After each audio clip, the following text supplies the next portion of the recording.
Want to officially welcome everybody in to the RevOps Co-op and Spiff Boosting Sales Motivation, the Role of Commission, Transparency, and Gamification webinar. For about the next 57 minutes, Melodie and Remi themselves are going to be walking you through all the best topics of this. Make sure we are going to pop up a couple of different links to blog posts and stuff you can use as we're going to follow through along with this. I'm sure Melodie will give you the lowdown on that as well. But I want to kind of kick things off with first letting our amazing panelists introduce themselves. So if Melodie, you want to take that off first? Thank you so much, Dylan. Hello, everyone. Thank you so much for joining us today. We've got a lot of really great content lined up for you. My name is Melodie Schwartz. I'm the VP of Enablement and Operations here at Spiff, coming to you from Los Angeles. And I'll talk a little about what Spiff does kind of in a slide here or two. So Remi, I'll hand it over to you. Whoa. Don't move so fast, Mel. You think you're gonna forget about your fun fact? Come on now. Okay. So I dry age salami in my kitchen.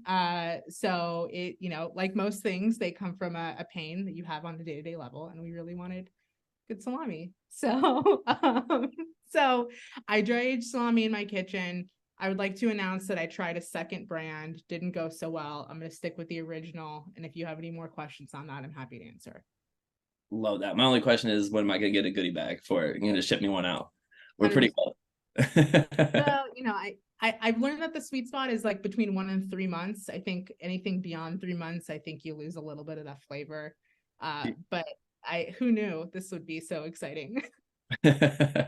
Awesome. Love it. Remi, you want to introduce yourself? Yeah, for sure. Hey guys, Remi, Morken. People call me Mork, or Americans call me Mork.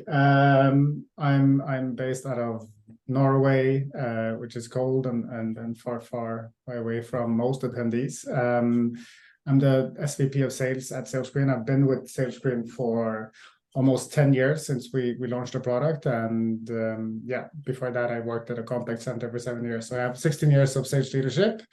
And I can't cross country ski. That's my pain as a Norwegian in a country with constant snow. So that's me. Awesome. Excited for today. Good. And then so I want to officially again welcome everybody to this call. We have a couple more people join, but as we're going through, feel free to jump into the chat section and ask any questions as we're going along. As they come up, we will address them. I'll jump in and make sure that they get answered, but please feel free to jump in the chat, ask any questions. And then if we don't end up getting to anything at the end of it, feel free to always follow up. But Mel, if you want to take it off. Thank you so much, Dylan. All right, everyone, let's jump into it. So we're here to talk about boosting sales motivation through transparency and gamification. And look, this is a topic that never goes out of style. I think how we approach motivation, transparency, gamification with every not only cycle of growth in your organization, Remi, you just said 16 years, you've seen a lot through that time. But also with every cycle of technology too. So this is an ever-changing topic that I'm excited to chat about because we want to continue to move forward with supporting our teams. So by way of more introductions, Remi, tell us a little bit about, we know you're a pro, we know you're an outdoorsman. Tell us a little bit about SalesScreen. Yeah, SalesScreen, we're a Norwegian company founded many years ago in a niche that we created, which is sales gamification, and which is about finding ways to motivate reps to enjoy work. Right, sales is a tough job, so gamification is a way to make it more engaging, more fun, and the last 10 years they've been really fun. So excited to talk more about it today. Me too. So my name is Melodie again. I'm the VP of Enablement Operations here at Spiff. Spiff is a modern commission software powering your process all the way from calculation, all the way through your organization to different types of reports, not only from your leadership team, your operations team, and also your finance team as well. So, I'm excited about this topic because something we hear just day in and day out is the role of transparency as it relates to your current process. And everybody wants to know what it'll take to ensure that they've got access to that final mile of all their hard work. So I'm looking forward to our content today. So let's go ahead and tee up the hour. Ooh, wait a second. We've got some content. So today's content is inspired by some of the thought leadership, both from Sales Screen and Spiff. We've got the Seller Experience Handbook. That QR code has in fact made a huge comeback over the last year or so. So if you are excited for the content today and you want to know a little bit more, go ahead and snap that QR code. Remi, tell us a little bit about the Mind the Motivation Gap. Yeah, it's a really interesting study, and we haven't seen a lot of them, but we asked more than 200 sales professionals a bunch of questions on what motivates them, how's their manager treating them, and we asked the same to the managers. So it's a really interesting deep dive into the insights, the actual insights of reps, because as managers, you rarely get the deep and honest truth, right? So it's super interesting, and a read I recommend to anybody, sales professional or not. So scan the code. Love it. Awesome. Thank you. I'm going to do that. So let's get into how we're going to use our time today. So naturally, we're going to go ahead and tee up the sales landscape. What are some of the challenges that we see day in and day out that are the root of some of the kind of motivation, transparency, gamification kind of projects, challenges, conversations you have internally. Then we're going to hit commission transparency and, providing transparency into a seller's commission is like that final mile of all of your team's hard work. It's product, it's finance, it's marketing. You work so hard to grab that opportunity and turn it into something fruitful for both the customer and your organization. I want to think about transparency through that lens of empathy for your sellers. Third, we're going to talk about the impact of gamification.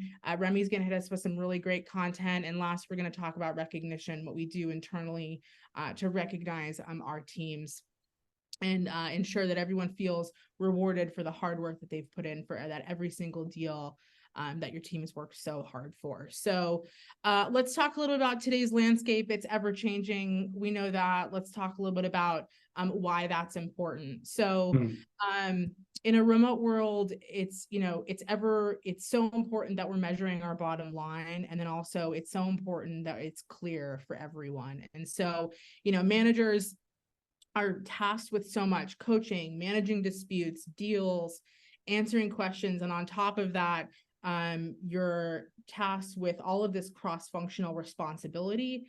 And then you got to think about, oh my gosh, I have to motivate and retain my team. And oftentimes it is that last part of the sentence. And that's why we're chatting today. And so reps just want a clear path, whatever that is, whether it's in CRM, whether it's in training, or whether it's measuring your earnings. And so the disconnect comes from those competing agendas every single day. Remi, through your experience, I'm really curious around your thoughts here.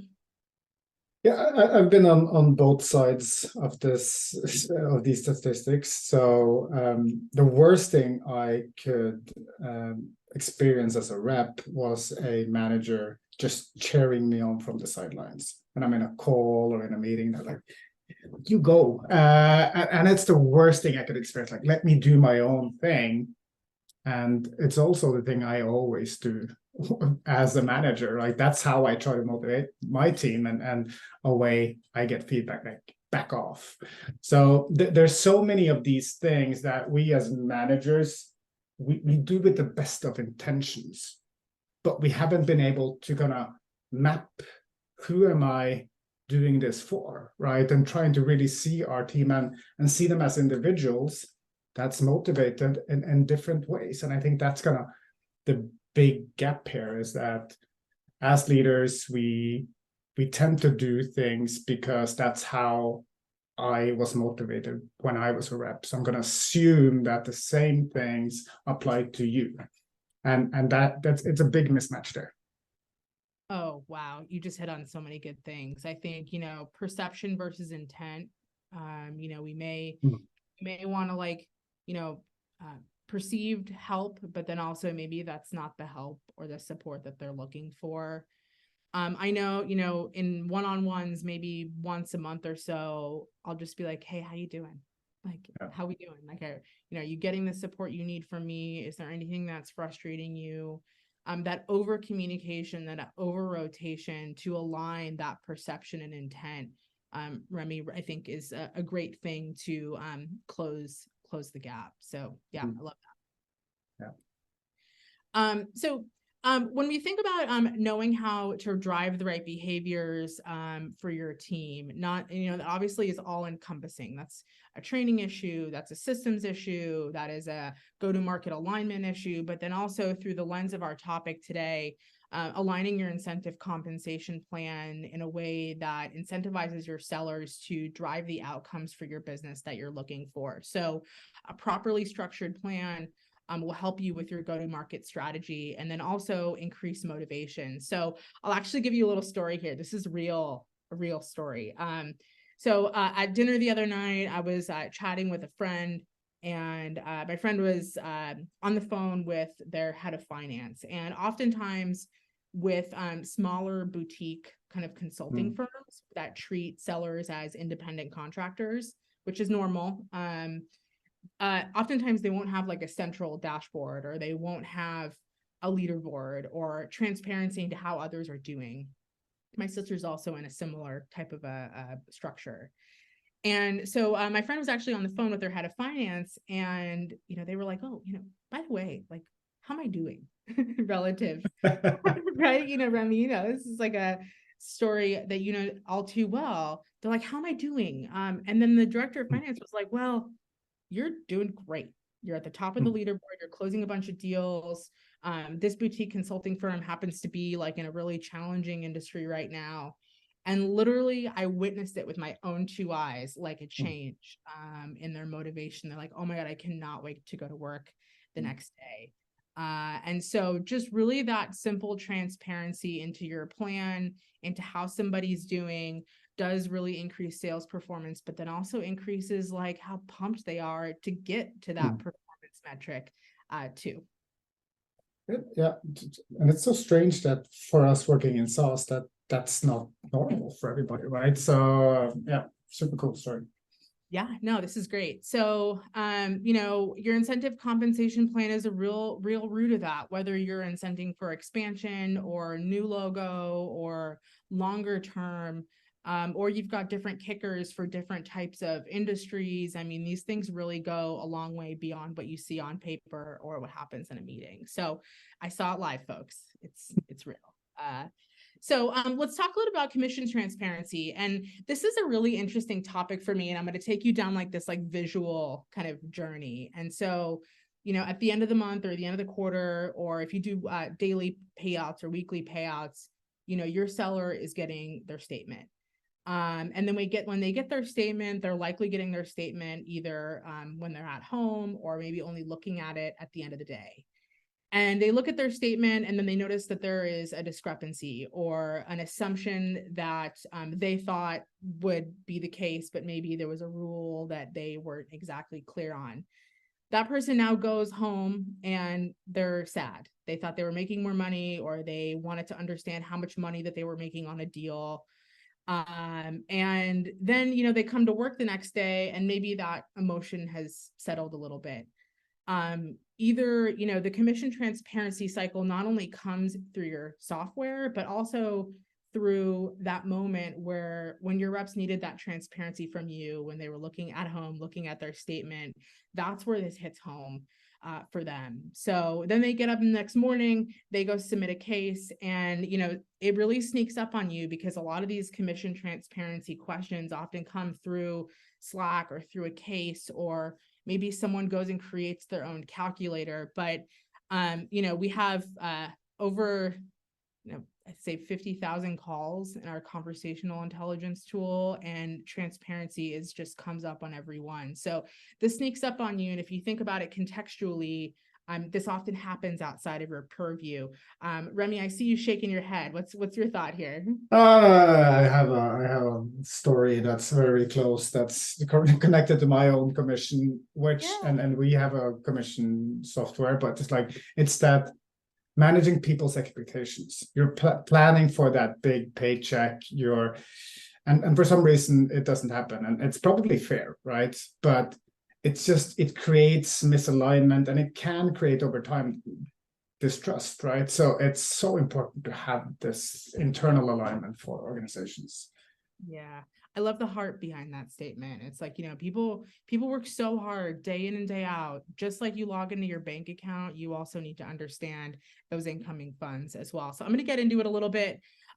So one of the ways that we define transparency, there's obviously a ton of examples we just talked about, is through leaderboards. I was up in the Bay a couple of weeks ago, and the topic of leaderboards, like how do you just measure performance? The Bay is San Francisco. Sorry. There's a lot of people on here. San Francisco. So I was up in San Francisco, and we were talking about leaderboards, and we were talking about how, where do they live and how often do they use them? How often do you distribute? What's your operating cadence around your reports? And everyone kind of had a different answer. Well, I have a report in CRM, but then I also have a report in Excel or whatnot. And I think just making sure you're thinking about a central place where someone can identify their own performance, and that it's up to date, and that it's important for you and for them is the main message here. So, here are a couple of common examples. Attainment reports. Also, finance often wants a historical week over week or quarter over quarter for commissions paid. Also a budget versus commissions paid report for your finance team. Your revenue leader will probably want to know that as well. Payouts by role, but then also for your sellers directly, it's like, what, do I have a historical trend over what I've been paid out over time? Am I doing better in my job? Am I earning more in my job? So these are all questions that that live out in the ether, that I think attacking them head on helps with that transparency that your internal constituents, all of them intentionally, operations, finance, leaders, sellers, are all looking for. So, look, Remi, you hit on this perfectly, and I'm so glad you did. We give transparency because we want to help our teams get to the personal goal. How many times have you been at dinner, either currently or prior to the kind of remote world, where someone's like, I can't wait to close this deal because I'm going to get that house, or I can't wait to close this deal because I really want to buy a present for, a parent. And that's what we do this for. We give transparency because that person's working hard towards something. And we just want to help people get to their personal goals. And I'll double click on, Remi, what you said the other slide ago. That's what we're doing this for. So one of the areas of product innovation that we believe around commission transparency is giving your team access to potential earnings before a deal is closed, right? We've been talking about statements. That's looking back. But what if you're in an active opportunity and your boss is telling you, that deal ain't worth your time. That's not an RICP or whatever, for whatever reason. But you're money motivated. That's the disconnect, right? Between the manager and the seller. And then, or you receive that statement and you're like, oh my God, I can't believe I put in so much work and only got X. And that's going to happen regardless of whether, you've got access to it or not. But oftentimes we really want to ensure that our sellers and our customers are thinking about commissions before it's earned. And so something that we've been innovating on is just that. And so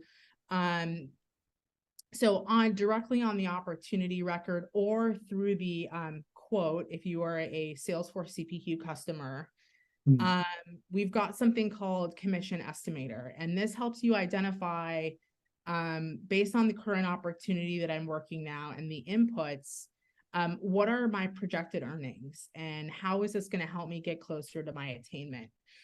For my operations folks on the call, if that CPQ mention kind of got you excited, we're always looking for ways to encourage adoption with CPQ. So if you can pull, that quote generation through to what's in it for them, the end user, that's a win for you, right? And so I want you to think about how you get that to your teams before their statement hits your software or before the money hits the bank. And we talk a little bit about incentive compensation programs, right? There's multiple components of that there's services, there's software, there's kickers for maybe a new logo or multi-year, giving visibility into your earnings on that as well.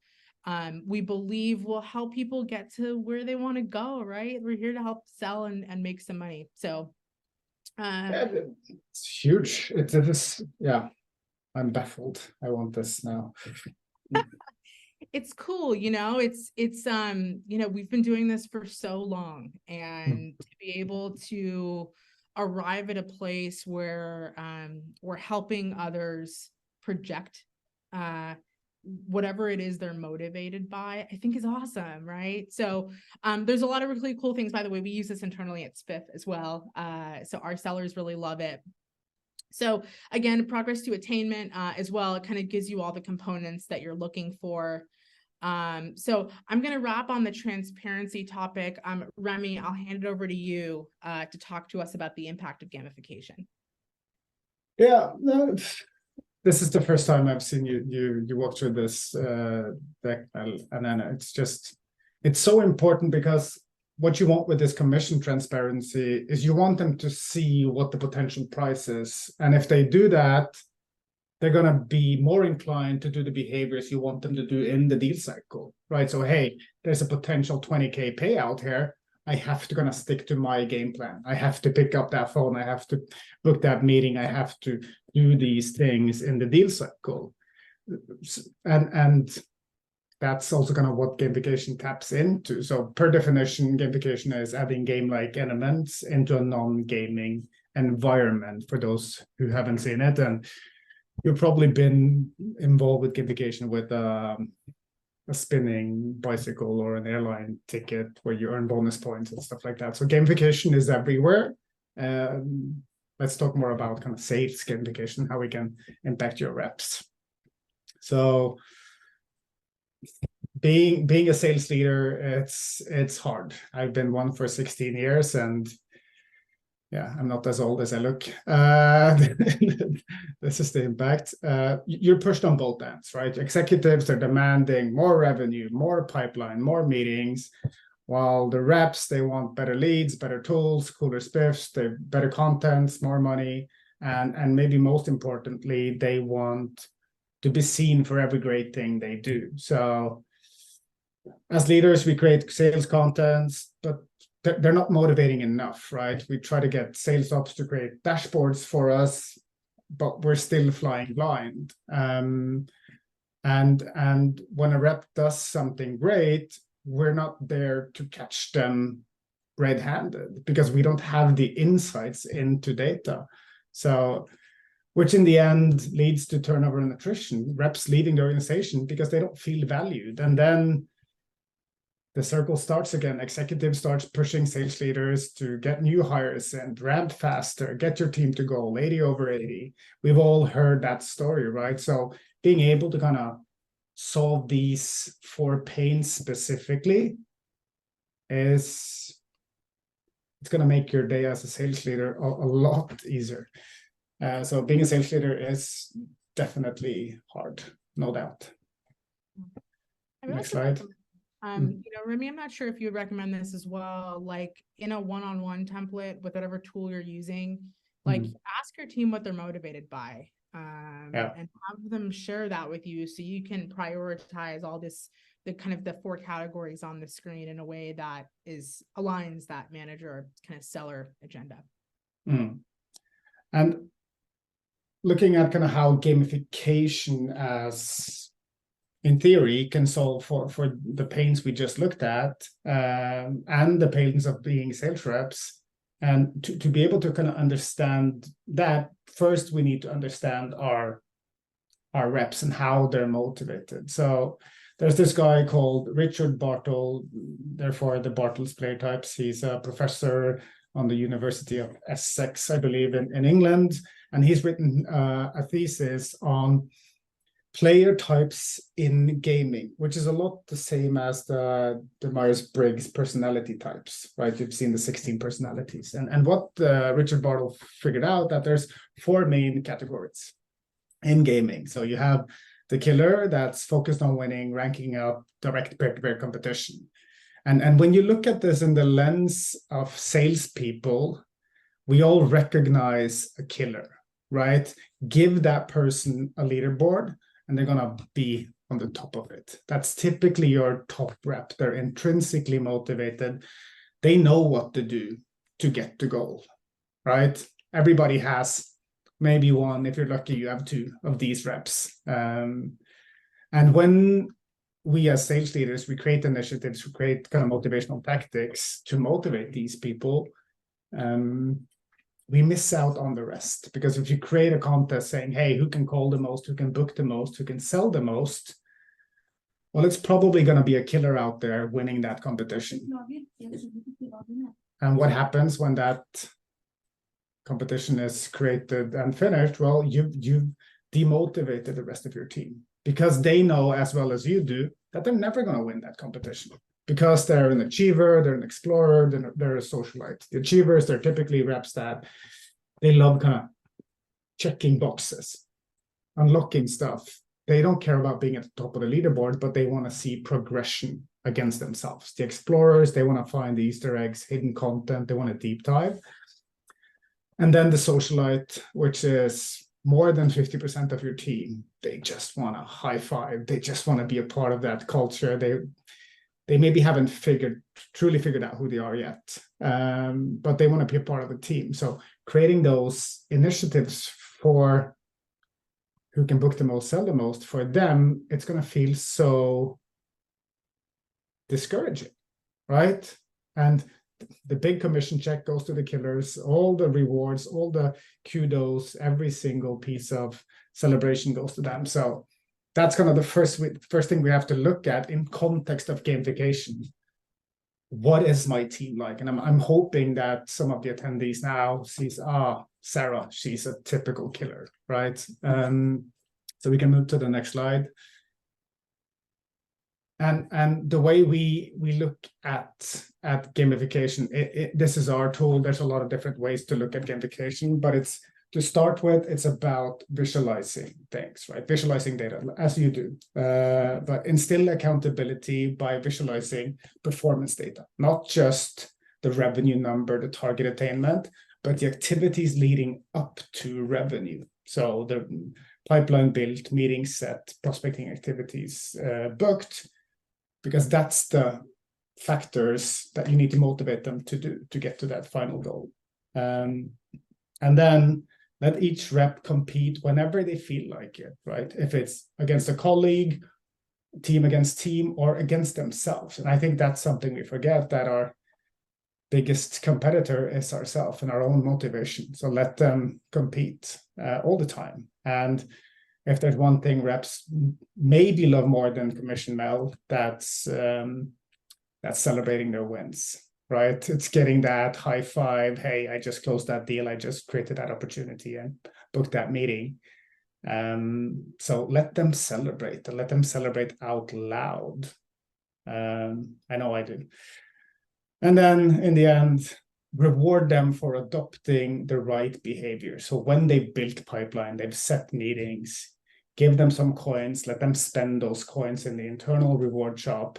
And when you've automated visualization, competition, celebration, and reward, as a sales leader, you can actually spend time on what you're supposed to spend time on. Coaching and developing people, not spreadsheets. So that's how you can use gamification in one view. Next slide. And this is kind of where I fall in love with gamification. Is you can kind of see the top numbers, 43% increase in pre-sales activities. That's the outcome over a year. And when you do more activities, naturally, that's going to generate more revenue. Simple and easy. More meetings, more opportunities, more close-won deals.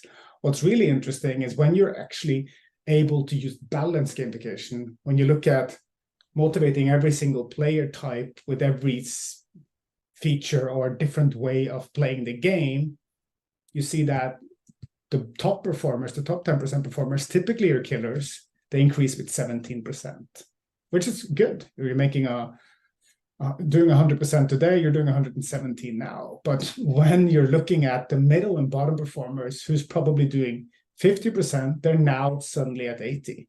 And the bottom performers who's doing 30%, they're now above 60. That's kind of where the real impact happens, because you're able to motivate the entire team. And that's how I fell in love with gamification to start with. Love it. Let's touch on a topic, Remi, you just hit on, is the power of recognition. So, depending on what motivates the different player type, everyone's going to be motivated and find a different journey towards that end goal. But as leaders, as sellers, as go-to-market partners, whatever kind of role that you play within your organization, that power of recognition is just so important, because that's what gets screenshotted and sent to the mentor, sent to the parent, sent to the friend, right? It goes beyond our walls, and it really goes a long way. So 37% of workers say that more personal recognition would encourage them produce better and more often. And especially for those socialite types, like something that I have found, I love that socialite type. It's a great category, because those socialite types, they love micro recognition. Like they love those kind of like small steps forward. Also, those socialites really love recognition for going above and beyond, maybe creating a team event or doing something kind of outside of their purview, because that's who they are. They're socialites, right? And so when we feel recognized, we're more likely to contribute to new ideas. And, feeling that recognition not only is relevant for your top performers, but like Remi had just shared in the previous slide, for all of your performers, it really could mean that someone should be recognized for taking that coaching and doing that thing that you kind of were experimenting with in your deal review. So just remember to send it all around, because not only it comes back to your organization and in engagement, but everybody has different styles and types of the way that they like to be recognized as well. Yeah, and make sure that you recognize them for, like, it's so everybody we speak to this, we have a Slack room where we celebrate the wins, right? We have the deal room, and every time somebody closes a deal, they go in there and they type it. First off, the socialite, they're not going to feel confident, or maybe the socialite does, but the explorer, the achiever, they're not going to want to brag about it because it's their job, right? But creating and not just celebrating revenue, celebrate when they're doing the behaviors you want them to do. Hey, you asked that question, you got deep to the pain, you found a solution, you quantified the pain, you booked 10 meetings this week. Celebrate the behaviors that leads to target attainment, and that leads to long-term working relationships. Yeah, I couldn't agree with you more. And I think, and to figure out kind of where you land on that recognition journey is what I'll call it, is, knowing what your reps value. Some people really value direct recognition, public recognition, private recognition amongst their peers. And then obviously, when somebody sends, when someone sends me a gong call and they're like, I really love the way that they did this, I'm like, tell them. I'm like, that's great. Yeah. Encourage them. So being spontaneous as well. Maybe you send recognition at the top of the week, because it's really going to set that person up in good vibes for the week. Like, think about that. These are the details that your team values and they want to see from us. And sometimes we have to just give that a little bit more thought. So yeah, and looking at kind of learn what your reps value. So there's so many competitions and initiatives out there that's been created where you give away an iPad, and somebody wins it, and that person has 17 other iPads, and then they put it on Craigslist and then they sell it. So people are in different life situations. For somebody, a payday off would mean everything for them. And for another person, just having an opportunity to have lunch with you, Mel, that would make their day, and that would motivate them to fight so hard. So let them have a say and let them be a part of it, right? That's super important. I love that. Even a virtual lunch is great, right? Like, I will say, when I was in SDR, there was a competition for most closed won business for the first generation iPad. And I set my sights on that thing and won it. And so you're right, on the iPad front. Yeah. Everybody's on an iPad at one point in their career. Yes, totally. So it works. I'll back you up on that. You know, here at Spiff, something we do is a win review. And if you're looking for like a really simple format, here you go. Screenshot it, do whatever you got to do. I think during our go-to-market all hands meetings, we always highlight a win story. And that win story is always highlighting all of the go-to-market partners that have contributed to that win. Remember at the top of the hour, I was like, this commission transparency is that final mile. There's product, there's engineers, there's the people team that are hiring the right people, there's finance, there's revenue leaders. Like this whole big organization is working towards this one slide.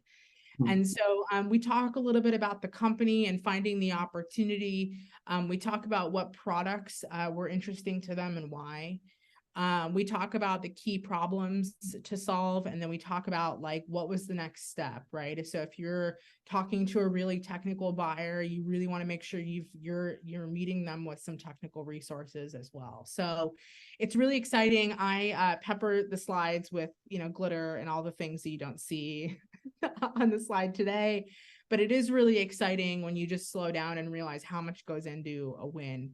And drawing some attention to that as well. So, all right, we'll run it back. So like we had mentioned, a lot of this content today was inspired by some of our thought leadership. So if you want to keep going, I'll take a moment to pause. And if you guys want to grab the QR code, I'm definitely going to read the Mind the Motivation Gap. Yeah, recommend it. I love it. So if you have any questions, please lob those in the chat. You know, we're always happy to connect and shoot around ideas, and we just want to help you and your teams feel supported. This is such an important topic. So, and finally, a little gratitude. So a huge thank you to Remi and Sales Screen, the RevOps Co-op. Y'all are great. So thank you to everybody that went into this webinar today. And we'll go ahead and wrap up here. Dylan, I'll pass it over to you. Yeah, I want to thank everybody for coming in.